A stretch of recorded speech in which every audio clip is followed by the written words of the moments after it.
কিছু বলো। হ্যাঁ না শোনো তা শোনো ভালো করে শোনো।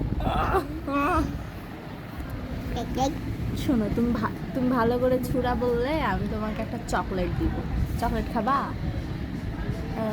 করতে হবে না, বলো চকলেট খাবা? না শোনো ও মা ছুরা বলো তো, কি ছুরা বলা শিখছ? বলো ছুরা বলো। আরে বলো, তুমি বলে ছুরা বলতে শিখছো, বাসায় এসে বলতেছে। বলবো না? আচ্ছা লজ্জা পাইতে হবে না, বলো তো। বলবা না? বলো দেখি। আমি তোমাকে চকলেট দিব, বলো। বলবা? বলবা না? বলবে না। না বললে হবে?